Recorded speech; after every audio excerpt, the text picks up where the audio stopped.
Assalamualaikum warahmatullahi wabarakatuh.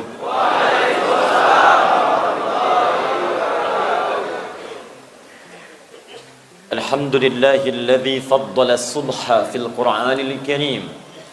Faqala was-subhi idza tanaffas.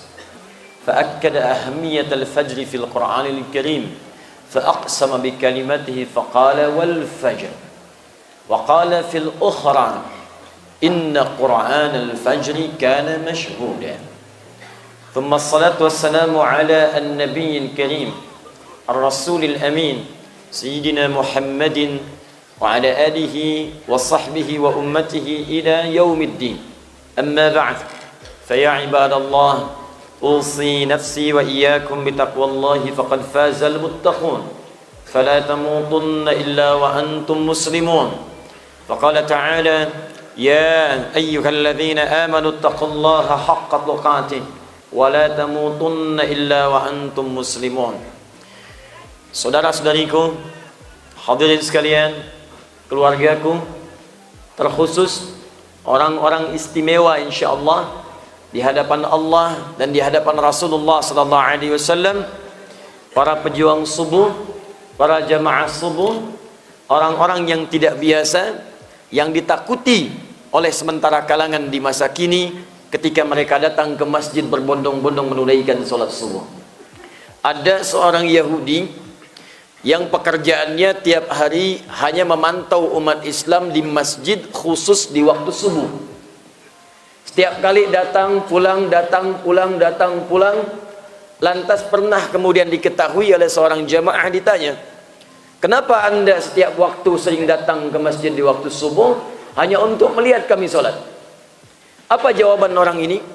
Wa qala al-yahudiyyu, lantas ia berkata, orang Yahudi ini, saya hanya ingin tahu apakah jumlah jamaah subuh itu sudah sama dengan jumlah sholat Jumat atau belum. Jika jamaah subuh itu sudah serupa dengan jamaah sholat Jumat, maka inilah tanda-tanda umat Islam itu akan bangkit dan tanda-tanda umat Islam itu akan meraih kemenangannya. Maka takbir. Maka saya punya keyakinan yang kuat, punya pandangan yang dalam, melihat kondisi teman-teman subuh sampai jilid ke-97 ini, ghirahnya luar biasa. Bukan hanya di dalam masjidnya, sampai keluar masjidnya. Maka saya bermohon pada Allah subhanahu wa ta'ala, boleh jadi inspirasi kebangkitan Islam, inspirasi persatuan umat Islam, insya Allah di subuh ini akan tampak dimulai dari Masjid Agung Tanah Sawah ini. Hadirin sekalian, untuk meraih itu tidak cukup dengan amin. Karena amin itu letaknya setelah iyyaka na'budu wa iyyaka nasta'in. Iyyaka nasta'in, ya Allah, kami mohon, kami mohon, kami mohon. Kami minta, kami minta, kami minta. Kami punya persoalan, kami punya kebutuhan. Kami hanya mohonkan kepadamu saja. Tapi apa jawab hadis qudsinya? Perhatikan dalam salah satu hadis qudsi. Idza qala al-'abdu iyyaka na'budu, diawalkan iyyaka na'budunya. Iyyaka na'budu wa iyyaka nasta'in. Jika hambaku dalam solatnya dia berkata iyyaka na'budu, ya Allah, kami komitmen beribadah kepadamu, kami sekarang menyembahmu, kami siap terus untuk beribadah kepadamu. Na'budu fi'il mudhari. Dalam bahasa Inggris fi'il mudhari itu punya 3 arti: present, continuous, future. Sekarang, terus, dan nanti sampai kapanpun. Ada komitmen, ya Allah, na'budu, sekarang kami ibadah, kami hanya menyembahmu, kami bermohon kepadamu, kami patuh kepadamu, sekarang, terus, dan sampai kapanpun. Baru kita katakan wa iyyaka nasta'in. Ya Allah, kami minta, ya Allah, kami punya permohonan. Yang sakit mohon sembuhkan, yang sulit mohon mudahkan, ya Allah, yang haus mohon hadirkan minuman.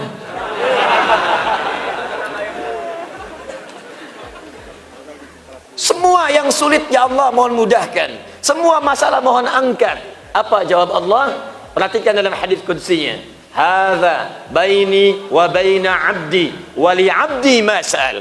Ini perjanjian komitmen antara aku dengan hamba-Ku. Wali abdi, jika hamba-Ku benar menunaikan ibadahnya dengan sempurna, masa'ala, apapun yang ia minta saat ini, aku akan segera kabulkan. Apapun yang diminta saat ini, aku akan segera kabulkan. Karena itu seringkali orang-orang saleh, bahkan para nabi di masa lalu, jika mereka mengalami kesulitan, jika ada permohonan, jika ada masalah, maka mereka akan bangkit menunaikan salat dan memohon kepada Allah Subhanahu wa taala dalam berdirinya. Salat itu bukan sekedar syariat yang kemudian diperintahkan pada Nabi Muhammad sallallahu alaihi wasallam dan umatnya.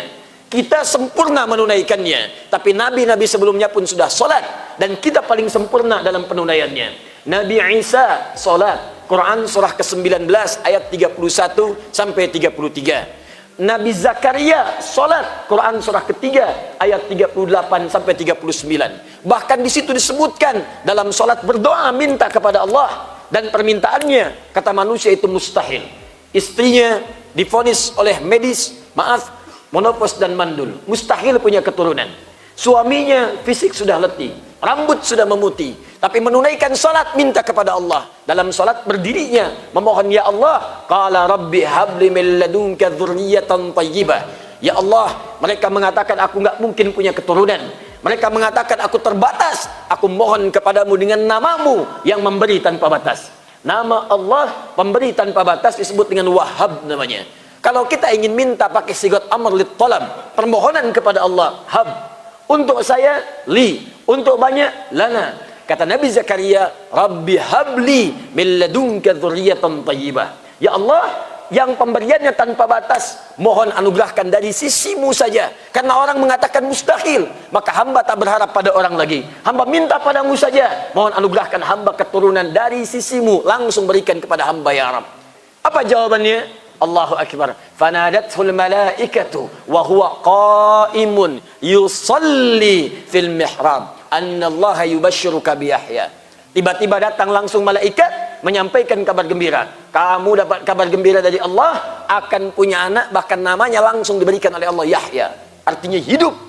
Yang mustahil kata orang, lahir dari rahim seorang perempuan yang divonis menopause dan bandul, kata Allah tak ada yang mustahil bagi Allah. Jadi dan jadi dia. Kun fayakun. Kapan terjadi? Qaimun yusalli fil mihrab. Sedang dalam berdiri dalam salatnya, belum selesai salat dikabulkan oleh Allah.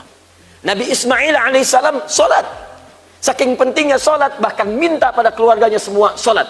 Diabadikan dalam Al-Quran surah ke-19 ayat ke-55. Wa kana ya'muru ahlahu bis-salah. Dan Nabi Ismail itu bahkan minta, perintahkan semua keluarga salat, salat, salat, salat, salat, salat. Nabi Musa alaihissalam salat. Apa dalilnya? Quran surah ke-20 ayat ke-14. Perintah langsung Allah kepada Musa alaihissalam. Innani anallahu la ilaha illa ana fa'budni wa aqimis salata li dzikri. Kata Allah pada Nabi Musa, hei Musa, saya Allah, tak ada Tuhan selain saya yang layak disembah. Sembah saya, fa'budni. Bagaimana menyembahmu ya Allah? Wa aqimis salat, tunaikan salat, salat, salat, li dzikri, supaya engkau ingat kepadaku. Jadi semua nabi salat sampai ke tingkat yang paling atas. Anda urutkan dari Nabi Muhammad sallallahu alaihi wasallam sampai ke Nabi Adam, semua salat menyembah Allah Subhanahu wa taala. Muhammad bin Abdullah bin Abdul Muttalib bin Hashim bin Abdul Manaf bin Qusay bin Murrah bin Kilab bin Ka'ab bin Ghalib bin Fihr bin Malik bin Nadar bin Kinana bin Khuzaimah bin Mudrika bin Ilyas bin Nizar bin Mudar bin Ma'ad bin Adnan bin Addi bin Adri bin Muqawwam bin Nahur bin Tarikh bin Ya'rub bin Yastub bin Nabit bin Ismail alaihissalam bin Ibrahim alaihissalam bin Azar atau bin Nahur bin Abir bin Kinan bin Arfakhshad bin Sam bin Nuh alaihissalam bin Mikhlail Matushala bin Kinan bin Anwas bin Tis bin Adam alaihissalam. Rasul pertama diutus Nuh alaihissalam sampai ke Nabi Muhammad sallallahu alaihi wasallam, kata Allah kami berikan wahyu semuanya. Di antara wahyunya tuntunan ibadah. Quran surah keempat ayat 163, paling kiri sebelah atas di mushaf. Inna auhayna ilaika kama auhayna ila Nuhin wan nabiyyina min ba'di. Kami wahyukan kepadamu Muhammad, kami turunkan wahyu, kami berikan perintah ibadah seperti kami berikan kepada Nuh dan nabi-nabi setelahnya. Di Nabi salat, Rasul salat, orang soleh salat, sahabat salat, tabi'in salat. Jadi kalau anda Nabi bukan, Rasul bukan, sahabat bukan, tabi'in bukan, dan tidak salat, ada yang aneh.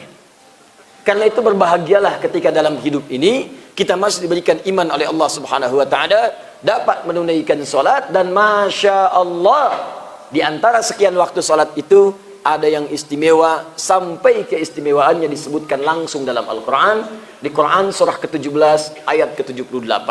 Mari kita lihat baik-baik, karena saya khawatir nanti banyak pejuang subuh datang waktu subuh, jilidnya sudah ke-97 sama dengan jilidnya kitab Sahih Al-Bukhari. Sahih Al-Bukhari itu punya 97 pembahasan. Nama lengkapnya Al-Jami As-Sahih Al-Musnad Al-Mukhtasar min umuri Rasulillah sallallahu alaihi wasallam wa sunanihi wa ayyamihi. Itu nama lengkap kitabnya. Ayo ulangi. Disingkat Sahih Al-Bukhari, punya 97 pembahasan. Kitab Bad'ul Wahyi, Kitabul Iman, Kitabul Ilmi, sampai terakhir 97. Nah, yang paling menarik adalah dari sekian pembahasan-pembahasan itu ada satu yang sangat spesial tentang sholat, yaitu keutamaan sholat subuh. Jangan sampai nanti diisi sekedar datang, sholat, duduk, pulang. Karena ada yang istimewa yang bahkan disebutkan dalam Al-Quran. Mari kita lihat kalimat Allah Subhanahu wa ta'ala yang terangkum dalam Quran surah ke-17 ayat ke-78. Aqimis salata liduluki syamsi ila ghasaqil layli wa qur'anal fajr. Inna qur'anal fajri kana mashhuda. Kata Allah, aqimis salat. Awas, perhatikan baik-baik. Tunaikan salat dengan benar.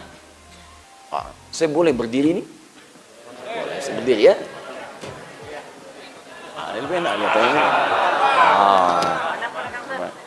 Alhamdulillah. Saya dari tadi datang tuh penasaran. Ini Masjid Agung tengah sawah. Saya cari sawahnya tak temu-temu. Nah, sawah aja, ini gedung, ini gedung, ini gedung. Apalah, mungkin sejarah itu ya. Masya Allah. Semoga Allah berikan keberkahan pada masjid ini, insya Allah. Baik. Aqimis shalah. Perhatikan cara menerjemahkannya. Kata Allah, tunaikan salat dengan benar. Tunaikan salat dengan benar. Jika ada kalimat dalam Al-Quran dengan benar, sempurnakan, itu artinya ada orang yang menunaikannya dengan cara yang tidak benar. Kalau ada kalimat dalam Al-Quran, dalam hadis, awalnya menggunakan alif lam, al, itu berarti maknanya sesuatu yang khusus, punya aturannya, punya ketentuannya, mesti diikuti dengan benar. Kalau tak pakai alif lam, alif lamnya hilang, itu artinya nakirah, umum, bebas, tak ikut aturan pun boleh, silakan. Dan semua kalimat sholat yang bermakna ibadah dibuka dengan takbir, ditutup dengan salam, itu semua dalam Al-Quran menggunakan alif lam. Kalimat sholat pertama Al-Baqarah misalnya ayat 3, alladzina yu'minuna bil ghaib wa yuqimunas shalah. 43, wa aqimus shalah wa atuz zakat. 45, wasta'inu bis sabri was shalah. 153, ya ayyuhalladzina amanu ista'inu bis sabri was shalah. Quran surah 11 ayat 114, aqimis sholata as-shalah tarafain nahar. Quran surah ke-17 misalnya ayat ke-78, aqimis sholata liduluki syamsi. Quran surah ke-29 ayat ke-45, innas sholata tanha anil fahsya'i wal munkar. Semua menggunakan alif lam, alif lam, alif lam, alif lam, alif lam. Ini tandanya Allah menginginkan semua orang yang menunaikan sholat, tunaikan dengan benar. Karena ada orang yang ketika sholat sekedar menunaikan sholat saja, yang penting sudah sholat. Ada. Buka Quran surah keempat ayat 103, paling kanan pertengahan. Ketika Allah sampaikan dalam kalimat ini, فَإِذَا قَضَيْتُمُ الصَّلَاةَ فَاذْكُرُوا اللَّهَ قِيَامًا وَقُعُودًا وَعَلَى جُنُوبِكُمْ. Kalau anda wakaf pada kalimat, فَإِذَا قَضَيْتُمُ الصَّلَاةَ, ini menunjuk golongan yang pertama, yang penting saya sudah menunaikan sholat. Mau cepat, mau lambat, mau khusyuk, mau tidak, terserah, yang penting sudah sholat. Kok cepat sekali? Baca Al-Fatihahnya cuma 1 detik. Wah, yang penting saya sudah sholat. Sudah hafal saya, khatam Al-Fatihah sehari 17 kali. Yang penting sudah sholat. Jadi kalau ada golongan orang-orang demikian, asal sekedar sholat, maka ini yang tidak diinginkan oleh Al-Quran. Karena itu banyak orang menunaikan sholat, tidak menunaikannya dengan benar, rukunnya, syaratnya, pahami ayatnya, pahami gerakannya, sehingga manfaat-manfaat sholat dan faedahnya tidak didapatkan dalam kehidupan. Saya ambil contoh satu saja. Buka Quran surah ke-29 ayat ke-45.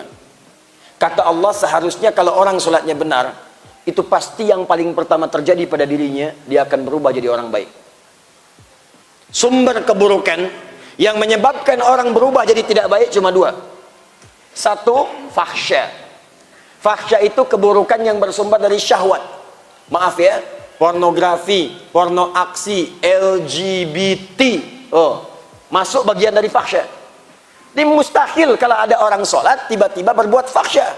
Sholat tapi masih senang nonton tayangan yang kotor, gambar-gambar yang menampakkan aurat. Ada yang salah dengan sholatnya. Sholat tapi masih senang nonton tayangan-tayangan yang buruk. Sholat tapi tidak kenal apa dia laki-laki atau perempuan. Katanya namanya Herman tapi bicaranya melambai. Katanya namanya Nina tapi bicaranya begitu kuat. Kalau orang sholat dia akan paham situasinya. Makanya orang-orang yang tidak jelas antara laki-laki dengan perempuan tidak bisa jadi imam dalam sholat. Bisa kacau jamaahnya, begitu takbir bubar. Allah. Cuma 2. Jadi kalau orang sholatnya benar, fahsya hilang. Mungkar, semua keburukan yang diingkari oleh hati. Maaf. Berdusta itu mungkar. Korupsi itu mungkar. Nyogok itu mungkar. Berselisih itu mungkar. Sampai dengan tingkat menumpahkan darah itu mungkar sekali. Jadi kalau orang sholatnya benar, turunlah kemudian ayat Al-Quran. Quran surah ke-29 ayat ke-45. Utslu ma uhya ilaika minal kitab wa aqimis shalah innas salata tanha 'anil fahsya. Sungguh kata Allah, kalau orang menunaikan sholatnya benar, sholat itu akan berdampak pada perubahan dirinya. Dia akan terbebas dari 2 sumber keburukan. Keji hilang, fahsya, mungkar kemudian pun hilang. Fahsya, mungkar, selesai. Karena itu wasiat Nabi yang pertama pada orang tua, kalau anak-anak mulai tumbuh, usia 7 tahun, usia menjelang balik, maka tidak ada amalan lain yang diajarkan kecuali sholat. Kata Nabi, sholat. Bukan umrah, bukan manasik, bukan haji, bukan puasa. Kata Nabi, sholat. Ini saya agak bingung sekarang ini. Saya tak tahu kalau di Sumatera Barat ini ya, atau di Bukit Tinggi. Anak TK sekarang, sholat belum bagus, sudah diajarkan manasik. Salah sih tidak, cuma lompatnya terlampau tinggi.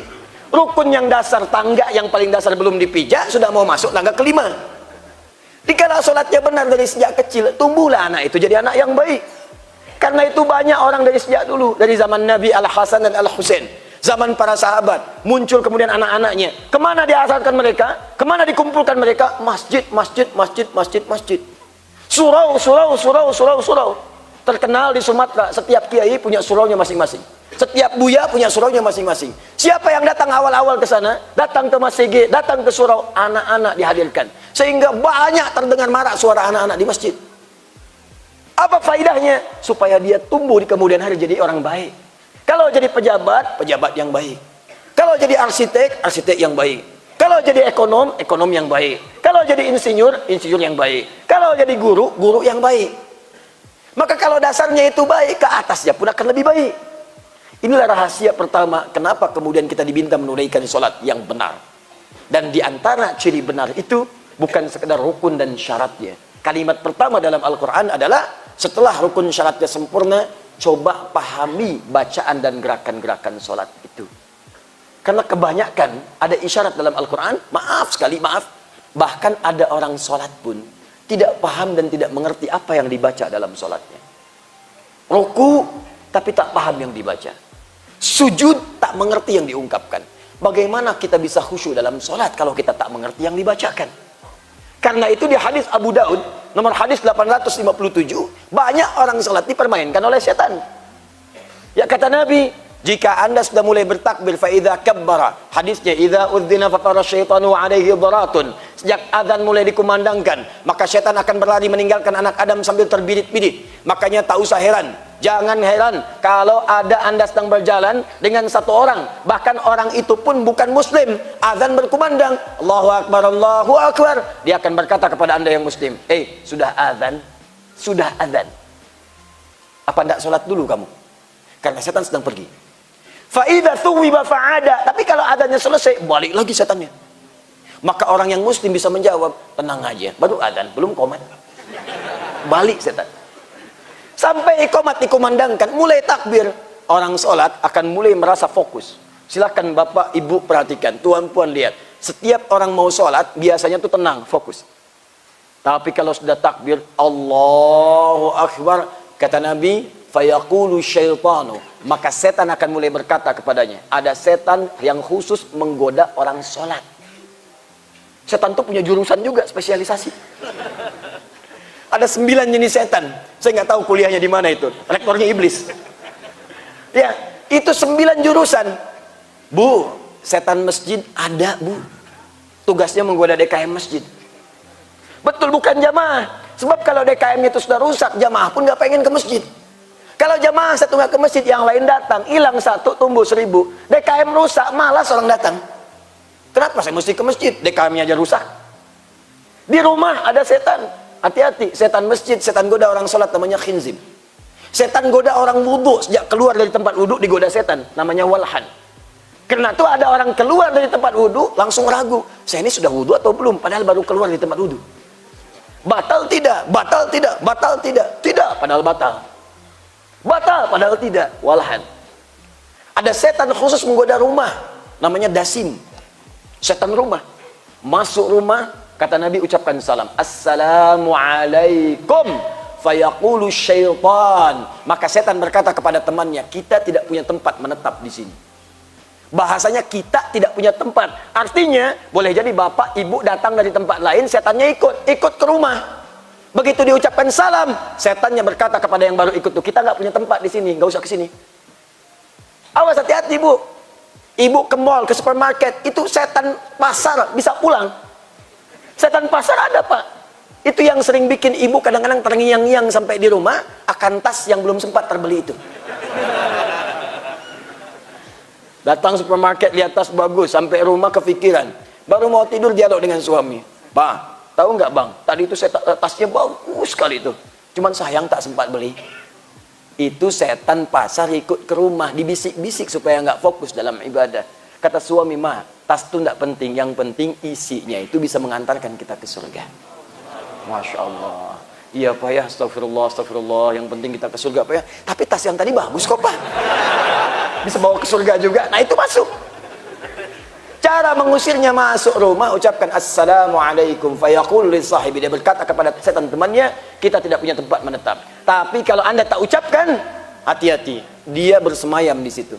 Karena itu setiap orang masuk ke ruangan, baru pulang dari masjid, masuk kamar, kamar kosong, itu kalaupun kita masuk, perasaan kita tiba-tiba bisa gundah.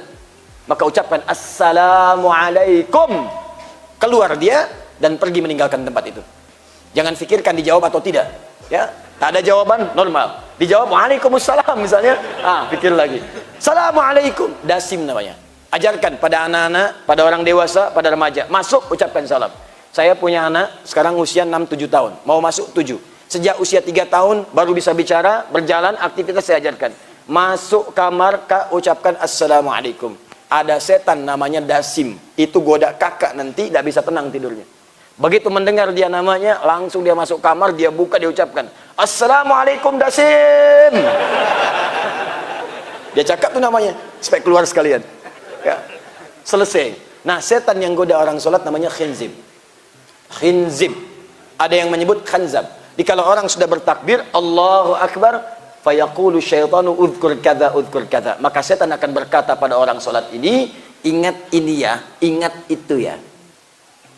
Karena itu silakan kalau tidak percaya. Begitu anda bertakbir, yang tidak ingin diingat pun bisa ingat. Allahu Akbar. Sekarang arisan Nambo mau menang nih. Allahu Akbar, WhatsApp belum dibalas. Allahu Akbar, status belum diupdate. Allahu Akbar, motor aman nggak teh Yesus itu? Itu muncul. Bahkan ada yang paling dahsyat, kata Nabi di akhir hidupnya, di akhir salatnya, hatta la yash'ura al-musalli kam rak'atan yusalli. Di akhir hadis Nabi mengatakan, sampai ada orang salat itu tidak sadar berapa rakaat sedang menunaikan salatnya. Subuh itu cuma 2 rakaat. Tapi kalau kena tipu daya setan, yang 2 itu bisa jadi 3. Yang 2 bisa kurang 1. Nah, apa penyebabnya orang bisa lalai dalam sholatnya? Salah satu penyebabnya adalah, mohon maaf, karena pikirannya dikendalikan oleh setan, karena tak mampu memahami apa yang ia kerjakan dalam sholatnya. Di normalnya begini, ketika Anda bertakbir, Allahu Akbar, pikiran kita langsung menerjemahkan Allah Maha Besar. Hati kita langsung meresapi, ya Allah, aku berikrar Engkau yang Maha Besar. Aku mohon ampun ya Allah, kalau selama ini aku sering merasa besar, merasa hebat dibanding orang lain, merasa unggul dibanding tetangga, merasa yang lebih mulia dibanding pasangan hidup. Takbir, Allahu Akbar, menundukkan jiwanya bermohon ampunan kepada Allah. Karena itulah setelah itu dia mengatakan, Allahumma ba'id baini wa baina khatayaya kama ba'adta bainal masyriqi wal maghrib. Ya Allah, kalau memang tadi ya Allah, sebelum saya sholat, saya banyak membawa kesalahan, saya akui saya banyak salah, saya tobat ya Allah, mohon jauhkan antara aku dengan kesalahan yang telah aku perbuat sebelum sholat ini, seperti Engkau jauhkan antara timur dengan barat yang tidak pernah bertemu. Itulah yang dikerjakan sahabat Abu Bakar As-Siddiq. Begitu beliau takbir, itu tangannya langsung bergetar, air matanya keluar. Ketika ditanya, limadha hakadha, kenapa Anda seperti itu? Kata beliau, saya takut lisan saya mengucapkan Allahu Akbar, tapi dalam hidup saya senantiasa merasa akbar dibandingkan orang lain. Lebih hebat ibadahnya dibanding orang, lebih dahsyat kedudukannya dibanding orang lain. Itulah diantara penyebab saat ini kenapa orang sholat sulit khusyuk, karena tidak paham apa yang diungkapkan dan dibacakan dalam sholatnya. Maka bagian pertama, kalau kita ingin bangkit, kalau kita ingin kuat kembali, kalau kita ingin berjaya kembali, yang pertama adalah kalimat Al-Qur'annya, kita mesti punya kekuatan untuk kembali belajar memahami tuntunan syariat kita dengan baik. Jadi jangan sampai bicara yang tinggi-tinggi, tapi untuk sholat saja nggak paham. Ayo bersatu, ayo berjaya, ayo bangkit. Sholat nggak paham. Ayo kita bangkit kembali, ayo kita junjung persatuan. Sholat subuh harusnya 2, jadi 1. Ayo kita bangkitkan ekonomi, ayo kita bangkitkan politik, ayo kita bangkitkan tenaga kita. Urusan untuk ibadah saja kita tidak mengerti, maka bagaimana kita bisa bangkit dengan baik dan mendapatkan ridha Allah Subhanahu wa taala? Maka ayo penuhi majlis-majlis ilmu. Ayo penuhi kajian-kajian para ulama, ustaz, para buya, para habaib, ya, para asatidzah. Datangi dan pahami tuntunan agama kita. Jika benar itu terjadi, perhatikan baik-baik. Langsung turun satu ayat di satu surah. Surah ke-9 ayat 122. Jika ada umat Islam yang senang datang ke majlis ilmu dan cara belajarnya ingin memahami setiap tuntunan dalam syariat. Saya ingin sholatnya paham, saya ingin hajinya mengerti, saya ingin umrahnya tahu, saya ingin zakatnya paham, sampai bahkan sebelum dikeluarkan saya sudah mengerti berapa yang harus dikeluarkan. Jika ada orang-orang yang seperti itu, maka dia masuk golongan di satu ayat yang saat masuk majlis ilmu statusnya langsung berubah di sisi Allah menjadi mujahid fi sabilillah. Quran surah 9 ayat 122. Wa ma kanal mu'minuna liyanfiru kaffah falawla nafara min kulli firqatin minhum ta'ifah liyattafaqahu fid din waliyunziru qaumahum idza raja'u ilaihim la'allahum yahdharun. Perhatikan baik-baik kalimatnya. Kata Allah, hei semua orang-orang yang beriman, jangan sampai seluruhnya pergi semua berjuang ke medan perang secara fisik. Mesti ada satu golongan yang dengan ayat ini saya akan turunkan satu anugerah. Golongan ini walaupun tidak pergi berjuang ke medan perang untuk berjihad, saya berikan satu amalan yang dengan amalan ini nilainya sama dengan yang berjuang ke medan jihad. Sama-sama jihad, sama-sama mujahid, dan kalau wafat dalam amalan ini statusnya syahid fi sabilillah. Apa itu amalannya? Liyatafaqahu fid din. Datangi majlis ilmu, datangi pengajian, datangi surau-surau, datangi masjid-masjid, datangi majlis taklim, dan di situ dia belajar memahami tuntunan agamanya. Tafaqquh dari kata fiqih, artinya paham, mengerti apa yang dipelajari dan dilakukan. Di orang Islam tuh bedanya dengan yang belum beriman, kalau belajar mesti paham. Kata Al-Quran mesti mengerti, terutama belajar tentang agama. Ini sekarang banyak orang mau berangkat haji. Kita berdoa kepada Allah semoga hajinya dimudahkan oleh Allah Subhanahu wa taala dan juga diberikan sifat mabrur insyaallah. Ya, dan bagi yang belum berangkat semoga insyaallah disegerakan oleh Allah Subhanahu wa taala ya. Dan tidak cukup dengan amin, nabung dari sekarang. Ayo nabung. Nabung ikhtiar. Nah, sekarang perhatikan. Saya ini pernah bertugas di Mekah tahun 2010. Betapa banyak orang berangkat haji juga bertemu dengan kita, termasuk dari negeri-negeri kita ini. Dari Indonesia. Semangatnya, imannya jangan diragukan. Ketulusannya, sabarnya jangan pernah diragukan. Luar biasa. Tapi persoalan utamanya, keilmuan itu yang paling penting. Datang tuh ada yang jual sawah, jual tanah, jual kebun, jual perlengkapan. Luar biasa keimanannya, dahsyat kesabarannya. Hanya sayang kadang-kadang ketika ditunaikan ibadah itu, rukun tidak sempurna, syarat tidak sempurna. Kenapa? Karena kurangnya ilmu yang mengiringi. Bahkan yang paling luar biasa, bukan karena kesempurnaan, peluang-peluang untuk berdoa minta tidak bisa didapatkan karena tidak paham apa yang dikerjakan. Sambil contoh begini, ada jaminan Allah kalau orang tawaf, ada isyarat tadi di Quran surah 19 ayat ke-48 sampai 50. Ada isyarat di situ kalau orang tawafnya benar dengan baik, benar, maka ada peluang dikabulkan seketika doanya, apa yang dimintakan. Dan sunnah berdoa itu dalam tawaf, itu bacaan bahasa Arab cuma 2. Dan itu pun Masya Allah, ditanamkan dalam diri kita, hafal sebelum berangkat. Bahkan yang belum berhaji, sudah hafal. Dari mulai Hajar Aswad ke Maqam Ibrahim.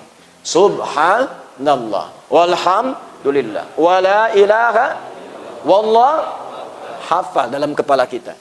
Yang kedua rukun Yamani, sampai ke Hajar Aswad, hafal, bahkan punya istilah sendiri. Rabbana atina fid dunya, wa fil akhirati, wa qina. Doa apa itu? Sapu jagat. Tanya orang Arab. Tahu doa sapu jagat? Atau di doa sapu jagat? Sapu jagat. Orang kita luar biasa. Ada doa sapu jagat, ada doa sapu nggak ada jagatnya, doa jagat nggak ada sapunya. Ya. Al-Baqarah 201. Rabbana atina fid dunya hasanah, wa fil akhirati hasanah, wa qina adzabannar. Itu 2 saja yang pakai bahasa Arab, yang lainnya bebas. Kenapa kita kemudian berdoa subhanallah, alhamdulillah, wala ilaha illallah, Allahu akbar sampai maqam Ibrahim?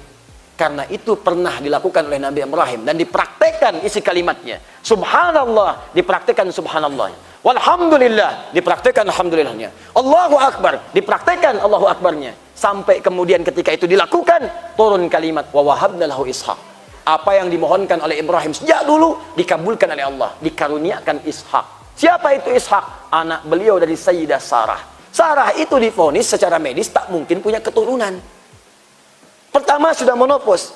Yang kedua maaf, divonis secara klinis mandul, nggak mungkin punya anak.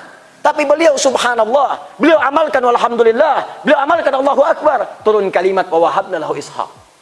Karena itu ketika kita tawaf kemudian di Ka'bah sampai dengan maqam Ibrahim. Kenapa sampai maqam Ibrahim baca kalimat tadi? Supaya kita belajar apa yang diamalkan oleh Nabi Ibrahim alaihissalam. Selesai kita amalkan, selesai kita kemudian pahami, baru kita minta dari maqam Ibrahim sampai dengan rukun Yamani. Bebas minta. Tak harus pakai bahasa Arab. Silakan pakai. Mau pakai bahasa Melayu? Boleh. Bahasa Padang? Boleh. Bukit Tinggi? Boleh. Bahasa Indonesia? Silakan. Bebas minta. Tak ada aturan pakai bahasa Arab. Silakan seluas-luasnya. Kalau ingin pakai bahasa Arab, silakan pula. Bagus. Ambil doa-doa yang kita butuhkan. Kenapa sering saya sampaikan hal semacam ini? Karena kadang tidak dimanfaatkan. Sudah ada posisi, tidak diminta. Bahkan kadang-kadang minta pada yang tidak dipahami. Kenapa tak minta Anda yang kesulitan berdagang, Anda katakan, ya Allah, saya punya kesulitan dalam dagangan, ya Allah tolong mudahkan. Ya Allah, saya punya masalah di rumah tangga, ya Allah, mohon berikan kerukunan. Ya Allah, anak saya besok mau ujian, tolong luluskan. Minta. Nanti oleh Allah dikabulkan yang baik urusan dunia dan akhiratnya. Kadang-kadang orang minta tapi tidak butuh. Ya Allah, hamba minta mobil, ya Allah, tak cocok untukmu. Kamu cocoknya motor. Kamu minta mobil, nanti kamu sombong. Subuh tuh tinggal datang, begitu ada mobil putar-putar komplek dulu aja orang. Ayo ke mobil, ayo ke masjid. Kasih motor. Karena itu dijawab, Rabbana atina fid dunya wa fil akhirati wa qina adzabannar. Ya Allah, diseleksi mana permintaan tadi yang baik untuk dunianya dan baik akhiratnya. Karena Allah hanya mengabulkan apa yang dibutuhkan, bukan apa yang diinginkan. Harusnya demikian. Saya kasih kisah ya, tapi ini jangan ditiru dulu. Walaupun caranya ini sebetulnya betul, cuma tidak harus ditiru seperti itu. Ada dua orang Indonesia, dia terapkan dengan benar. Begitu sedang tawaf seperti itu, ada kesempatan dia datang ke Multazam, antara pintu Ka'bah dengan Hajar Aswad. Dekat ke situ dia bermohon, pakai bahasa dia betul. Ya Allah, anak muda, hamba datang ke sini bermohon, ya Allah, hamba belum dapat jodoh. Mohon tunjukkan jodoh hamba, ya Allah. Sampai datang ke depan Ka'bah ini, ya Allah. Tiba-tiba datang seorang perempuan di sampingnya, tinggi, putih, hidung mancung. Dia tunjuk, kayak gini ya Allah. Kayak gini. Dia betul, walaupun tidak harus memberi contoh. Ya. Dan tahu apa yang terjadi? Pulang dari situ, nikah. Menikah dia. Walaupun bukan dengan yang tadi tentunya. Tapi nikah. Ada yang satu lagi datang sampai nempel di Multazam. Tugas kami dulu itu, kawan cerita banyak. Ya Allah, hamba kesini bermohon ya Allah, hamba terlilit banyak utang ya Allah, banyak utang ya Allah, sampai kesini pun hamba minjam ya Allah. Kalau tak percaya, ini catatannya. Tapi dia mengungkapkan apa yang dibutuhkan. Dia minta apa yang diperlukan, ya memang seperti itu adanya. Pulang kemudian lunas utang. Ikhtiar, selesai. Nah ini kadang sekarang tawaf saja, rukunnya sudah bermasalah. Dari zaman dulu tidak pernah ada tawaf digunakan dengan menggunakan selfie. Live. Subhanallah, alhamdulillah. Kelihatan yang di sana. Allah, ya Allah, kapan dapat kehusuan ibadahnya? Sudah ibadahnya harta keluar banyak, fisiknya juga lelah, tapi tidak mendapatkan penerimaan di sisi Allah Subhanahu wa taala. Inilah pentingnya ilmu untuk didapatkan. Ketika ibadah dilakukan dengan benar, manfaatnya kita dapatkan dengan sempurna. Yuk kembali dengan cepat. Perhatikan kalimatnya. Aqimis shalah, tunaikan salat dengan benar supaya dapat manfaatnya. Liduluki syamsi, dari matahari mulai tergelincir, zuhur maksudnya, ila ghasaqil laili, sampai tiba malam gelap, isya maksudnya. Zuhur, asar, maghrib, isya. Apa yang belum ada? Subuh, fajar. Sekarang perhatikan, zuhur, asar, maghrib, isya tidak disebutkan namanya. Isyarat waktunya saja. Saat masuk ke waktu fajar, masuk waktu subuh, disebutkan langsung dengan namanya. Wa Qur'anal fajar. Fajarnya disebutkan. Di sini saya ingin sampaikan inti yang paling penting dari ceramah kami. Yang tadi muqaddimah tuh, sekarang intinya. Lihat sini. Wa Qur'anal fajar. Dan salat serta bacaan di waktu fajar. Perhatikan baik-baik. Allah bisa mengatakan begini karena wawunya ataf, diikutkan pada hukum sebelumnya. Aqimis salata liduluki syamsi ila ghasaqil laili wal fajri, bisa. Atau wal fajra, bisa. Tapi kenapa kemudian ditambahkan dengan kalimat Quran? Ada sesuatu yang istimewa di waktu fajar yang tidak ditemukan di waktu-waktu yang lainnya. Zuhur itu penting, asar itu penting, maghrib penting, isya penting, tapi subuh waktunya punya sesuatu yang istimewa. Kata Allah, waktu subuh itu bukan sholatnya saja yang penting. Wah, dan sholat, kembali ke sholat. Quran, bukan cuma sholatnya, tapi ada sesuatu yang istimewa di waktu fajar. Apa itu? Quran. Quran. Ada Al-Quran, ada Quran. Beda. Saya ulang.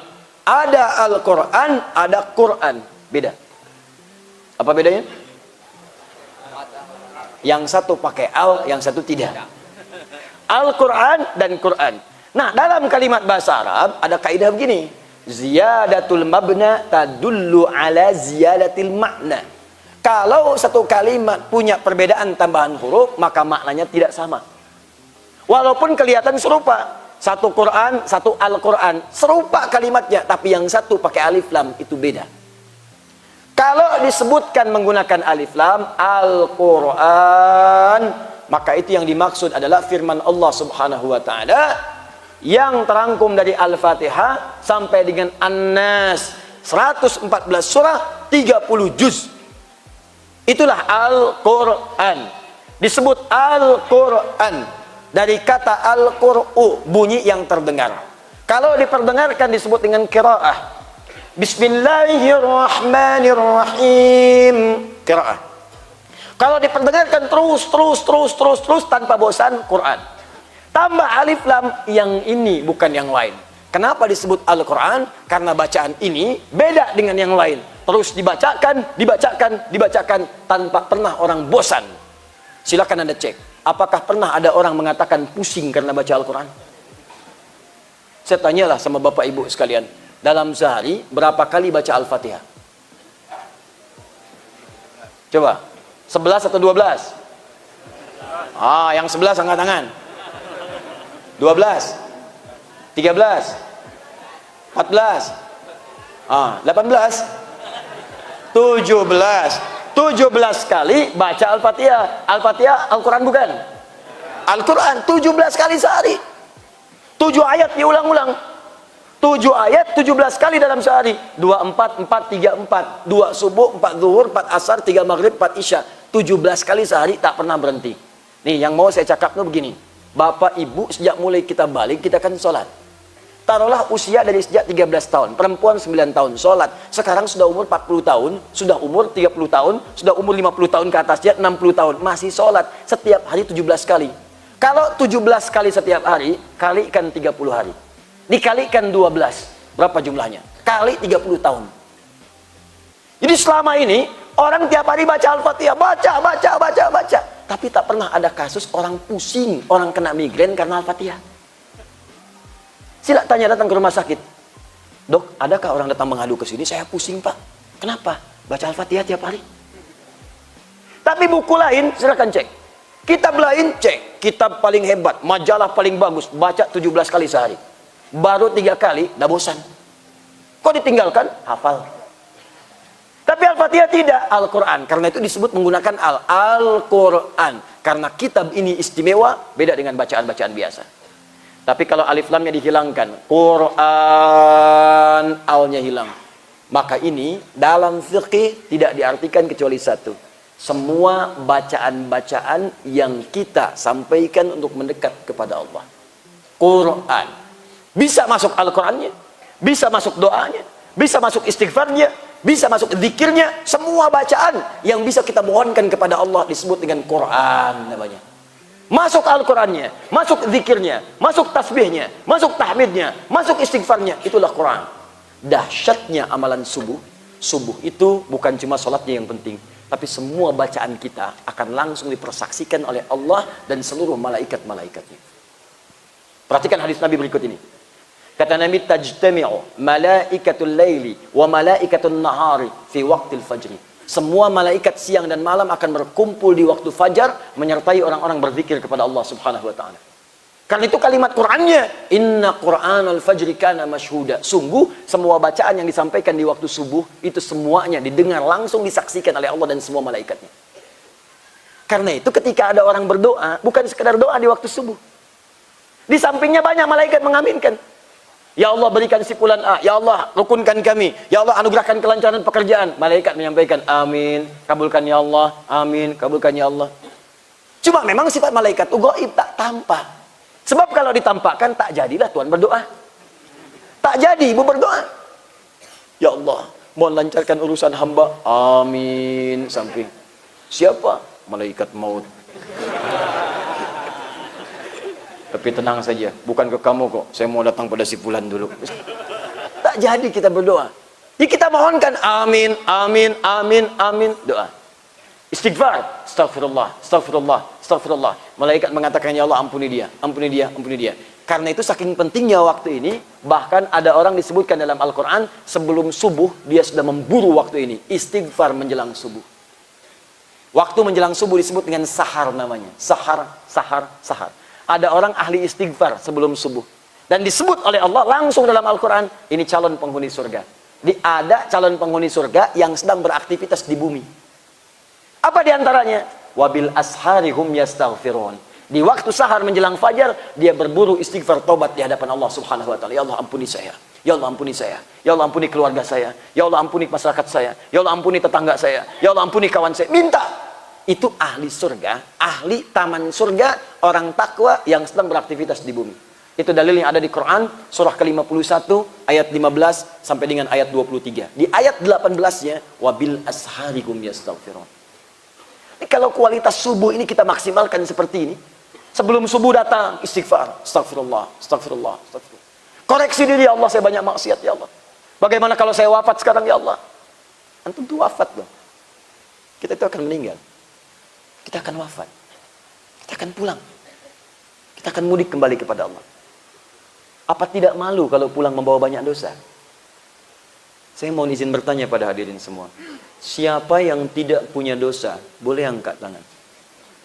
Apa? Angkat saja, saya pulang. Lebih berhak untuk ceramah. Siapa yang tak punya dosa, boleh angkat. Baik, tak ada. Siapa yang dosanya sedikit saja, dosa sedikit, angkat tangan. Siapa yang dosanya agak banyak, boleh angkat tangan. Siapa yang dosanya banyak, boleh angkat tangan. Masya Allah, boleh angkat. Alhamdulillah. Siapa yang ingin masuk surga, boleh angkat tangan. Turun. Siapa yang ingin surganya surga Firdaus, angkat tangan. Masya Allah. Siapa yang di surga ingin bersama Nabi, angkat tangan. Tuh. Mulai banyak keanehan kan? Mengaku dosa banyak, ingin masuk surga. Dan surganya langsung bersama Nabi, luar biasa. Nabi Adam nyicipi buah khuldi sedikit, sifat kemanusiaannya. Sifat kemanusiaannya menyicipi buah khuldi sedikit, keluar dari surga. Ini dosa ngaku banyak, pengen masuk. Bagaimana kita kemudian bisa menghapuskannya? Apa tak malu kita pulang kepada Allah membawa banyak dosa? Bapak ibu saja merantau, dikenal banyak masalah. Dikenal suka merampok, dikenal suka mencopet, dikenal suka mencuri, dikenal bikin rusuh. Apa mau kemudian pulang ke tempat dia pulang? Apa dengan nyamannya pulang kampung? Apa seenaknya kemudian pulang? Dan maaf, apakah saat pulang akan diterima oleh masyarakat? Apa diterima oleh adat? Dalam urusan dunia saja, merasa banyak salah, punya aib, takut pulang, takut mudik. Bahkan tak punya bekal pun takut pulang. Tak mau pulang. Allah pertontonkan, turunkan miniatur kehidupan akhirat ke bumi. Setiap kali usai Ramadan, akan Idul Fitri, banyak orang mudik. Orang perantau Minang pulang ke Minang, pulang. Tanyakan, kenapa mereka berani pulang? Karena punya bekal. Berani pulang kampung. Orang yang tak punya bekal, malu pulang. Saya tanya pada seorang, kenapa kamu nggak pulang? Saya tak punya bekal, Ustaz, malu pulang. Tak punya bekal, malu pulang. Urusan dunia. Kenapa Anda yang merasa banyak dosa sudah siap merasa untuk pulang? Yang punya bekal luar biasa. Cari. Menjelang mudik, Masya Allah. Bahkan di Jawa itu, orang baru punya Honda, motor bebek. Karena bekalnya sudah banyak, berani pulang. Motornya bebek, bekalnya singa. Dus ditaruh di belakang. Pelepah pisang disandingkan. Motornya bebek, bekalnya sampai ke atas. Ditulis di belakangnya, di atas knalpotnya. Aku pulang sayang. Karena punya bekal. Bahkan dikontak di tempat dia mau pulang. Abang pulang nih sekarang. Pulang, yang punya rumah, cat rumah dengan baik. Semua disambut dengan mulia. Disiapkan makanan-makanan. Ada rendangnya. Ada macam-macamnya. Ada jusnya, ada buahnya. Buahnya pun unik-unik. Ada buah naga. Ya, ada jus alpukat, ada nanas, ada macam-macam. Muncul semua. Bahkan ada yang luar biasa terjadi setahun sekali. Luarnya kalengnya kongwan, dalamnya rangginang isinya. Muncul setahun sekali, disambut semua urusan dunia. Apa Anda tak siapkan pulang menuju akhirat nanti dengan bekal yang sempurna? Apa tak rindu pulang disambut malaikat? Ada orang-orang hebat yang saat pulang ke akhirat, yang nyambut itu bukan kalangan manusia, malaikat datang ke setiap pintu surganya. Bahkan ada malaikat di semua pintu surga datang mengunjungi satu orang yang punya amalan khusus. Ada di Quran surah 13 ayat ke-24. Semua malaikat mengunjungi dia dari semua pintu surga. Wal malaikatu yadkhuluna alaihim min kulli bab. Dan ada kalangan-kalangan malaikat mengunjungi satu orang yang punya amalan spesial saat di muka bumi. Pulang dia menghadap Allah. Begitu datang menghadap Allah, masuk surga, dikunjungi semua malaikat. Apa jawab malaikat? Perhatikan kalimat malaikatnya. Salamun alaikum bima sabartum. Selamat. Anda sabar saat di dunia mencari bekal untuk pulang ke sini. Selamat Anda sabar. Fa ni'ma uqbad dar. Maka sekarang silahkan nikmati tempat yang paling indah yang tidak pernah ditatap. Tidak pernah terdengar kisahnya dengan sempurna dan tidak pernah terbayangkan. Datang nikmati. Dan itu adalah ahli Quran. Ahli Quran itu spesial. Ahli Quran, dia bisa menggandeng bapaknya, ibunya, cucunya, anak-anaknya. Sepanjang mereka soleh mendekat kepada Allah dan beriman, bisa digandeng oleh ahli Quran, diberi syafaat langsung dengan izin Allah, masuk ke dalam surga, dia mimpin keluarga besarnya. Itu ada di Quran surah ke-13 ayat 23. Jannatu adnin yadkhulunaha wa man salaha min abaihim wa azwajihim wa dzurriyyatihim. Ada orang soleh masuk surga lewat surga Aden dulu. Dia gandeng bapaknya, ibunya, kemudian juga mohon maaf anaknya, cucunya, semua ke surga digandeng oleh dia. Siapa orang ini? Ahli Quran. Tahu dari mana? Quran surah ke-35 ayat 33 dengan kalimat yang sama menjelaskan ahli Quran. Sekarang saya ingin semuanya coba kita perbaiki diri baik-baik. Ini sudah bagus semangatnya. Masjidnya penuh, sholatnya semangat. Tapi yang kita butuhkan adalah perbaikan-perbaikan untuk mencapai kemuliaan-kemuliaan. Maka mulai koreksi diri dulu. Tidak cukup dengan semangat tapi masih berbuat maksiat. Sholat iya, tapi kata-kata masih kotor. Sholat iya, tapi masih sering berselisih. Sholat iya, tapi masih senang mencela. Sholat iya, tapi gibah masih dinikmati. Saya tidak, Ustaz. Bagus. Tidak seperti ibu itu tuh, gibah terus tiap hari. Sama. Jadi kalau semua sudah baik. Sebelum subuh istighfar, koreksi diri, perbaiki diri. Jadi baik semua. Tinggal kita masuk pada tahap yang kedua. Apa tahap yang kedua itu? Nabi tidak pernah membangun masjid di satu tempat, terkhusus saat di Madinah, masjid Nabi, kecuali mempersaudarakan semua masyarakat muslim yang ada di situ. Ansar, Muhajirin, saudara. Salman Al-Farisi dengan Abu Darda, saudarakan. Umar, saudarakan. Bilal, persaudarakan. Ansar, Muhajirin, semua bersaudara. Kalau sudah seperti itu dipersaudarakan, maka yang terjadi kekuatan yang sangat luar biasa. Saya sarankan, jangan sampai terjadi masuk masjid, tapi tak kenal siapa yang duduk di sampingnya. Ayo saling berkenalan. Bahkan saat ini ada yang datang dari Pekanbaru, dari Bengkulu, ada yang dari Riau, bahkan ada yang dari Inhil. Ya, di sini ada yang dari Padangnya, Bukit Tingginya, macam-macamnya. Itu kesempatan yang sangat luar biasa. Kenapa tidak saling mengenal? Kenapa tidak saling mempersaudarakan? Setelah itu sekarang musim aplikasi, bikin aplikasi yang hebat-hebat. Wilayah Bukit Tinggi, dipandu oleh pemerintahannya, buat aplikasi. Ini muslim yang punya tukang jahitnya, ini yang punya toko sayurnya, ini yang punya tukang buahnya, ini yang punya solusi ini yang tukang berasnya. Bikin aplikasi, butuh beras, klik, tek, masuk, datang. Butuh sayur, klik di mana aja. Butuh buah, klik, datang semuanya. Dan dahsyatnya, ketika kumpul di masjid, semua memberikan solusi. Ada orang sakit, tak punya biaya ke rumah sakit, ada dokter, berkenalan, berikan obat. Ada orang tak punya pekerjaan, datang perantau, punya banyak lapangan kerja, berikan solusi. Itulah yang diinginkan dari kegiatan subuh. Itulah yang diinginkan dari aktivitas di masjid. Karena itu, tak pernah ada kegiatan di Masjid Nabi, kecuali semua masalah selesai pada masa itu. Ya, saya ingin mengajak kepada kita semua, ayo kita bergerak, ayo kita evaluasi diri, ayo kita dekatkan diri kita dengan Allah Subhanahu wa taala. Target pertama, minimal bisa masuk surga. Target pertama. Jangan sampai di dunia senang, di akhirat sengsara. Ya, target pertama masuk apa? Surga. Baik, saya tanya nih ya, ada 4 jenis surga. Saya ingin tanya sebentar. Pertama, yang paling tinggi, surga bersama Nabi. Ada 3 golongan, orang soleh, syuhada, dan siddiqin bersama Nabi. Dalilnya Quran surah keempat ayat 69. Yang kedua, surganya di taman surga. Langsung semua nikmat diberikan oleh Allah. Itu di Quran surah ke-51 ayat 15 sampai 23. Yang ketiga, di surganya seluas langit dan bumi. Punya rumah seluas langit dan bumi. Silahkan mau maraton, mau tur de surga. Di sini tur Singkarak, tur de surga. Silahkan. Sepedaan boleh. Ya, mau koprol silahkan. Tidak akan nyampe-nyampe ujungnya langit dan bumi. Yang keempat, surga kelas biasa. Surga kelihatannya biasa, tapi kenikmatannya luar biasa. Bahkan apa yang dipikirkan seketika langsung ada. Baru berpikir ada. Orang Pekanbaru datang sampai ke Bukit Tinggi, ingin mengaji di Masjid Agung, Masya Allah tengah sawah. Begitu mau belok, wah terciumlah kemudian bau durian Sumatera Barat. Pengen mampir, tidak sempat, takut gak kebagian tempat. Datang, pus ke masjid. Saat duduk, siap-siap pulang dari sini, beli durian yang tadi tercium. Begitu keluar berangkat, durian dah habis. Pulang kemudian istirahat, tengah jalan bermimpi, mimpi durian meninggal. Dia punya amalan bagus, masuk surga. Kelas nomor 4. Begitu masuk, yang terpikir pertama kali saat masuk, ya Allah, durian Bukit Tinggi. Itu bahasa Qurannya apa? Wa utubihi mutasyabiha. Quran surah 2 ayat 25. Wa utubihi mutasyabiha. Diberikan persis sama dengan apa yang ia pikirkan saat itu. Sling, ada. Sekarang saya tanya, mau masuk yang mana? Pertama, VVIP. Kedua, kelas VIP. Ketiga, kelas bisnis, atau yang keempat, kelas ekonomi. 1, 2, 3, 4. Mau masuk surga yang mana? Hah?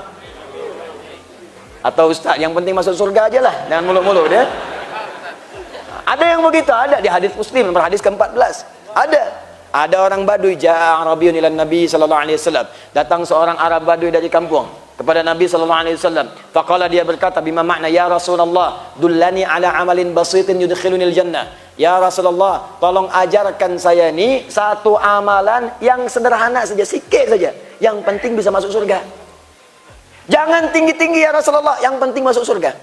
Apa kata Nabi? Cukupkan dengan amalan yang fardu. Walau engkau tidak kerjakan tatawwu yang sunnah, kalau konsisten masuk surga. Salatnya fardu saja. Kalau ingin sunnah silakan tambah dengan rawatib. Infaknya zakat saja. Kalau ingin tambah dengan sunnah silakan sedekah, infak yang lain, boleh. Orang ini berkata, ya Rasulullah, saya akan konsisten mengerjakan yang fardu saja. Kalau salat fardu, tak pernah salat sunnah. Tahajud tidak, duha tidak. Kalau puasa fardu, tak pernah puasa sunnah. Senin Kamis tak dikerjakan. Tapi saya akan konsisten dengan yang fardu dan saya akan jauhi maksiat. Fantalaqa, dia meninggalkan Nabi. Faqala Nabi SAW, Nabi berkomentar, aflaha in sadaqa au dakhalal jannah in sadaqa. Kalau dia benar komitmen dengan masuk surga, dia bisa masuk surga. Kerjakan yang fardu saja, tapi jangan berbuat maksiat. Kalau orang dulu mungkin tinggal di Baduy. Baduy itu tempatnya Sahara semua. Mau lihat TV, tak ada. Media sosial, tak ada. Maaf, gadget tidak ada. Bioskop mustahil ada. Apa yang dilihat? Unta. Apa yang dilihat? Padang pasir, badai. Karena itu potensi maksiatnya kecil. Mau bikin hoax? Tidak ada. Tak ada perangkatnya. Mau lihat tayangan kotor? Tak ada. Yang tanpa busana itu cuma unta, serigala. Dan tidak haram main ke kebun binatang. Hewan-hewan itu tidak berbusana, wajar. Karena hewan tak punya sifat takwa. Jadi kalau hewan berbuat salah jangan dicela karena tak punya takwa. Hewan itu satu-satunya makhluk yang saat dicipta cuma dengan nafsu saja. Karena itu kalau hewan berbuat salah, la ammaratun bisu, melakukan sesuatu yang kotor, jangan dicela. Kuda Bukit Tinggi, delman Bukit Tinggi, keliling kampung tak pakai celana. Dia tak malu. Bertemu Anda bisa tertawa. Itulah kuda. Main ke kebun binatang, lihat kera tak pakai busana, itu biasa, tak malu. Bahkan mereka risih kalau pakai pakaian. Dan Anda pun akan tertawa. Coba silakan kuda pakaiin celana, pakaikan daster, tertawa. Monyet berikan pakaian, risih. Itulah bedanya dengan manusia. Manusia sifatnya beda dengan hewan. Diberikan nilai takwa untuk mengekang nafsunya. Yang paling aneh kalau ada manusia yang tanpa busana, itu yang kacau. Sudah diberikan pakaian, disobek-sobek. Sudah diberikan pakaian, dicopot-copot. Kalau mau kontes menanggalkan pakaian, binatang lebih hebat. Dan jangan berlomba dengan hewan, tidak akan menang. Tidak akan menang. Jangan mencela hewan, jangan memuji malaikat. Karena malaikat sifatnya sempurna. Malaikat cuma punya sifat takwa, tidak punya nafsu. Karena itu tidak ada malaikat bermaksiat. La ya'sunallaha ma amarahum. Jibril tak bermaksiat. Malaikat maut tak bermaksiat. Pernah dengar kisah malaikat Jibril korupsi ayat? Tidak ada. Malaikat maut salah nyabut nyawa? Tidak. Semua sempurna. Kita di tengah-tengah, bukan malaikat, bukan hewan. Saat berbuat salah, kembali tobat. Takwanya muncul. Karena itu Adam dengan sifat manusianya diperkenankan salah untuk diberi tuntunan tobat bagi anak cucunya yang bukan nabi. Turun kalimat tobat. Fatalaqa Adamu min rabbihi kalimatin fataba alaihi. Iblis tidak mau tobat. Di malaikat itu tak pernah salah. Iblis tak pernah benar. Kita itu manusia, bukan malaikat, bukan iblis. Kalau kita salah, cepat tobat. Karena yang tak tobat itu hanya iblis. Jadi kalau ada manusia berbuat salah, ada yang pernah membunuh, ada yang pernah minum-minum, pernah mabuk, pernah merampok, pernah menyuri, Anda manusia. Maka tobat untuk menunjukkan kemanusiaan Anda. Kalau tidak mau istighfar, tak mau tobat, patut ditanya, ini manusia apa setan? Hati-hati. Karena itu ayo perbaiki. Persaudarakan diri kita semuanya, belajar Islam dengan baik. Insya Allah kalau itu dilakukan dengan benar, insya Allah sekali lagi kejayaan Islam akan didapatkan, ada kebangkitan akan dirasakan, dan yang paling penting ada kebaikan-kebaikan yang bermanfaat untuk bangsa dan negara kita. Sekarang kita butuh orang baik yang pintar tuh banyak, ahli hukum yang pintar banyak, ahli ekonomi yang pintar banyak, insinyur yang pintar banyak, tapi ahli hukum yang pintar pun banyak yang dihukum. Ya, Ahli ekonom pun banyak yang tidak bisa membangkitkan ekonomi bangsa. Sekarang saatnya kita butuh orang baik. Ayo bangkit, bangkit, bangkit, bangkit. Dengan kebangkitan itu bangsa kita pun akan terbantu menjadi bangsa yang unggul. Kita ingin kirimkan pesan insya Allah dari Bukit Tinggi, dari Masjid Tengah Sawah. Insya Allah di sini akan ada orang-orang hebat yang bangkit, akan ada pejuang-pejuang yang bangkit, dan insya Allah mudah-mudahan kita berkumpul di surga, dipertemukan dengan Rasulullah SAW. Insya Allah. Baik, Bapak Ibu sekalian, saya kira tidak banyak yang saya mungkin bisa sampaikan dalam kesempatan subuh ini. Saya datang hanya ingin memberikan inspirasi, memberikan motivasi supaya kita bisa bergerak lebih dekat dengan Allah. Terakhir, saya berikan satu amalan, tapi tolong catat baik-baik ya. Ini rahasia antara kita saja. Tolong jangan dibagi orang ya. Mulai hari ini, cepat kerjakan amalan ini. Karena amalan ini satu-satunya amalan yang disebutkan dalam Al-Quran bisa merubah kondisi seseorang, bahkan lingkungan di sekitarnya menjadi lebih baik. Ini yang bisa merubah umat jahiliyah menjadi khairu ummah. Amalan itu tiada lain adalah amalan mencintai Al-Quran. Mulai sekarang ya cintai Al-Quran. Ada 3 amalan yang bisa dilakukan untuk mencintai Al-Quran. 1, amalan pertama mulai rajin membaca, supaya kita kenal dengan Al-Quran. Ayo dapatkan. Kedua, mulai mengkaji isi Al-Quran. Jangan-jangan selama ini kita baca tapi tak paham artinya. Ketiga, mulai dengan mengamalkan isi Al-Quran dan menjadi manusia Quran berjalan. Hafalkan dengan tujuan bukan sekedar hafal 30 juz. Tapi Al-Quran itu jadi bimbingan dalam hidup kita untuk menuntun kita. Jadi kemanapun ayat yang mengingatkan kita. Mau menatap, ayat mata hadir. Mau berjalan, ayat kaki hadir mengingatkan. Mau bergerak tangan, ayat tangan hadir mengatakan, kerjakan ini, tinggalkan ini. Kalau sudah begitu, maka janji Allah akan diberikan. Dan Nabi pernah menyampaikan dalam salah satu hadis yang sahih. Saya tutup ceramah kami dalam hadis riwayat Al-Bukhari. Imam Al-Bukhari menerima hadis ini dari Hajjaj bin Minhal. Hajjaj bin Minhal menerima informasi ini dari Syu'bah. Syu'bah menerima dari Alqamah bin Marthad. Alqamah bin Marthad menerima dari Sa'ad bin Ubaidah. Sa'ad bin Ubaidah menerima dari Abu Abdurrahman As-Sulami. Abu Abdurrahman As-Sulami menerima dari Uthman bin Affan dan juga Ali bin Abi Thalib radhiyallahu taala anhuma dari Rasulullah sallallahu alaihi wasallam. Beliau menyampaikan, perhatikan kalimatnya, khairukum man ta'allamal Qur'ana wa 'allama. Kalau ada orang baik, kata Nabi, maka yang terbaik di antara sekian yang baik itu adalah orang yang mau belajar Al-Quran dan mengamalkan isinya dalam kehidupan. Maka bagaimana cara belajarnya? Secara singkat. Tidak harus semua Anda buka pelajari. Kalau mau baca, baca semua khatam. Kalau mau hafalkan, hafalkan semua. Tapi kalau ingin praktekkan isinya, coba lihat apa yang kita butuhkan dan profesi apa yang kita jalani dalam keseharian. Bapak yang pedagang, keluarkan ayat-ayat dagang. Ayat bisnis. Bikin kelas. Cari ustaz, cari habib, cari ulama, cari buya yang mengajarkan bagaimana cara berdagang yang baik dalam Al-Quran. Buka hadisnya. Ayo, Anda yang di pemerintahan, buka Kitabul Imarah, tuntunan pemerintah dengan baik, keluarkan. Anda yang belajar di kampus-kampus, sekolah-sekolah, keluarkan ayat-ayat ilmu, telusuri, baca, pahami. Buka hadisnya, Kitabul Ilmi, turunkan ayatnya. Bikin kelas khusus kajian untuk penuntut ilmu. Ibu yang rumah tangga, Bu, sudah belasan tahun ibu jadi ibu, berapa puluh tahun jadi ibu, keluarkan ayat-ayat ibu Qurani. Tahun lalu saya bimbing ada satu rombongan haji khusus dari Kedutaan Besar Arab Saudi. Saat berangkat ke sana, saya ditunjuk jadi Amirul Hajj. Siapa mereka? Allahu Akbar, orang-orang hebat. Di antara mereka adalah para penghafal Quran masih kecil-kecil, anak-anak, cilik-cilik. Ternyata yang haji itu bukan anaknya saja. Anak yang hafal Quran, bapaknya ikut haji, ibunya ikut haji, gurunya ikut haji, temannya ikut haji. Bayangkan kalau satu bukit tinggi jadi ahli Al-Quran, keberkahan akan diturunkan cahayanya oleh Allah Subhanahu wa taala dari tempat ini. Ya.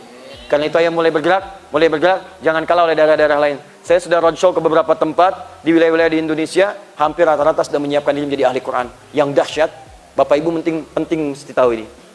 Ada satu keluarga, bapaknya kerja di bangunan, orang katakan kuli bangunan. Istrinya seringkali ngambil suluh, kayu-kayu di sawah. Pekerjaan cuma demikian. Anak ada 3. Yang dahsyat, istrinya selalu berkata kalau ada tamu, Masya Allah dijamu, semua ada makanan, minuman, ikan. Dan dia berkata, Alhamdulillah Abi kalau pulang bawa uang banyak, 500.000. 500.000 untuk sebulan dan berkah hidupnya. Siapa mereka ini? Maaf, suaminya ternyata ahli Quran. Hafal Quran 30 juz. Istrinya hafal Quran 7 riwayat dengan sanad. Anaknya, 3-tiganya semua hafid, penghafal Quran. Dan Allah berikan kedamaian dalam kehidupan mereka. 500.000 sebulan, terasanya banyak, habis-habis. Orang datang buah ada, orang datang ikan ada, semua nikmat. Jadi kalau Quran sudah turun, berkah semua kehidupan. Nikmat, enak, damai. Maka coba ayo mulai berlomba, mulai berlomba, mulai berlomba. Anak-anak kecil-kecil di Bekasi itu usia 4 tahun, 5 tahun sudah mulai. Sebelum maghrib sudah datang. Sebelum maghrib, pulangnya setelah isya setengah 9 baru pulang. Apa yang mereka kerjakan? Ibadah, menghafal Quran, pulang. Ibadah, menghafal Quran, pulang. Ada anak kecil kemarin 7 tahun sudah hafal Quran. Hafal Quran dengan nomornya, posisinya dan tema-tema ayatnya. Kami minta bacakan ayat tentang neraka, langsung air matanya mengalir. Tak sanggup melanjutkan. Keluar. Ada yang hafal Quran 21 hari, 23 hari, 24 hari, 30 hari. Rata-rata sudah berlomba. Pertanyaan saya, saat mereka sedang mengejar surganya, Anda berada di mana pada saat itu? Silahkan kumpulkan dunia, tapi jangan lupakan akhirat. Supaya satu saat kita bisa kembali pulang dengan bekal yang cukup dan bangga di hadapan Allah Subhanahu wa Ta'ala. Kalau belum mampu berlomba dengan orang soleh mengumpulkan amal baik, maka berlombalah dengan para pendosa untuk mulai bertobat di hadapan Allah Subhanahu wa Ta'ala. Saya kira insya Allah nanti bertemu di Dangung-Dangung. Nanti saya bawa salah satu ahli Quran. Saya datang dengan tim dari ahli Quran juga. Itu kita ajarkan nanti cara menghafal Quran 30 juz dalam 30 hari. Nanti kita tunjukkan bagaimana caranya, bagaimana prakteknya, seperti apa jalannya. Mudah-mudahan saya ingin dengar satu saat lagi kemari, ada nanti pedagang yang sudah hafal Quran, ada nanti pengusaha yang hafal Quran, ada nanti siswa yang hafal Quran, ada ibu-ibu rumah tangga yang ahli Quran. Dan demi Allah, mudah-mudahan satu saat kita akan bergandengan tangan ke surga menghadap Allah sebagai ahli Quran dengan izin Allah Subhanahu wa Ta'ala. Takbir! Allah! Jaga ulama kita, jaga buya-buya yang ada di sini, jaga orang-orang baik, dan bersatu, jangan terpecah belah. Hadirkan kebahagiaan-kebahagiaan, kebaikan-kebaikan, dan mari berkontribusi untuk bangsa kita dengan menjadi orang baik di lingkungan tempat kita tinggal. Siap insyaAllah? Siap! Baik, Nabi menutup ta'limnya dengan 3 cara. Kadang beliau hamdalah saja kalau dirasa cukup. Kadang beliau kemudian berdoa, sahabat kemudian mengiringi dan mengamini. Kadang beliau tutup dengan kifaratul majlis kalau ada sesuatu yang dikira kemudian melahirkan hal-hal yang kurang baik untuk dihapuskan dosanya oleh Allah Subhanahu wa Ta'ala. Saya berkenan ingin menggabungkan ketiganya. Mudah-mudahan dengan ketiganya digabungkan, Allah berikan keberkahan kepada kita semua, kedamaian untuk kita, dan mudah-mudahan Allah kabulkan apa yang kita mohonkan. Allahumma taqabbal minna innaka antas samiul alim wa tub alaina innaka antat tawwabur rahim. Rabbana la tada' lana fi maqamina hadha wa fi kulli maqamin dhanban illa ghafartah. Ya Allah, jika ada satupun yang hadir di majlis ini, di masjid ini, di sekitaran masjidnya datang membawa dosa, maka mohon jangan biarkan dia meninggalkan masjid ini kecuali Engkau telah ampuni segala dosa-dosanya. Allahumma wala hamman illa farajtah. Ya Allah, jika ada satupun di antara hamba-Mu hadir di tempat ini dalam subuh ini membawa kegelisahan di hatinya, maka mohon jangan biarkan dia meninggalkan masjid ini kecuali Engkau telah tenangkan keadaan jiwanya. Allahumma ya Allah wala asiran illa yassartah. Jika ada di antara kami yang datang membawa kesulitan dalam hidupnya, di rumah tangganya, pekerjaannya, kehidupan sosialnya, jangan biarkan dia meninggalkan masjid ini kecuali Engkau telah mudahkan semua urusan kesulitannya. Allahumma wala maridan illa syafaitah. Ya Allah, jika ada yang tengah Engkau uji saat ini dengan penyakit seberat apapun dia sakit, maka mohon angkat dan sembuhkan segala penyakitnya. Allahumma ya Rabb asli ahwalana ma yuqarribuna ila ridah. Allahumma ya Allah tub kullal 'asi ya Allah min ma'siyatihim. Ya Allah, kami mohon kepadamu, bimbing kami untuk merubah hidup kami supaya lebih dekat dengan bimbinganmu ya Arhamar Rahimin. Dan mohon ya Allah, berikan bimbingan, berikan tuntunan, dan sadarkan orang-orang berbuat maksiat untuk taubat ya Arhamar Rahimin. Sadarkan bahwa mereka ya Allah akan wafat, sadarkan pada jiwa mereka bahwa mereka akan wafat. Ya Allah, berikan kesempatan untuk bertobat. Jangan biarkan Kau wafatkan setiap pelaku maksiat sebelum mereka bertobat kepadamu ya Arhamar Rahimin. Allahumma rabbana ijma'na fi khair, ij'al jam'ana hadha jam'an marhuma wa tafarraqana min ba'dihi tafarruqan ma'suma wa wahidna ya Allah tahta syi'ari kitabika ya arhamar rahimin. Ya Allah, mohon jangan biarkan kami terpecah belah. Satukan kami dalam kitab-Mu ya Allah, satukan kami dalam ridha-Mu ya Allah, dan mohon jadikan perkumpulan kami perkumpulan yang Kau rahmati, perpisahan kami perpisahan yang Kau cintai, dan satukan kami di surga ya Allah seperti Engkau satukan kami dalam kehidupan di dunia ini. Rabbana atina fid dunya hasanah fil akhirati hasanah wa qina adzabannar. بفضلك سبحان ربك رب العزة عما يصفون وسلام على المرسلين وآخر دعوانا أن الحمد لله رب العالمين. سبحانك اللهم وبحمدك أشهد أن لا إله إلا أنت نستغفرك ونتوب إليك. ثم السلام عليكم ورحمة الله وبركاته.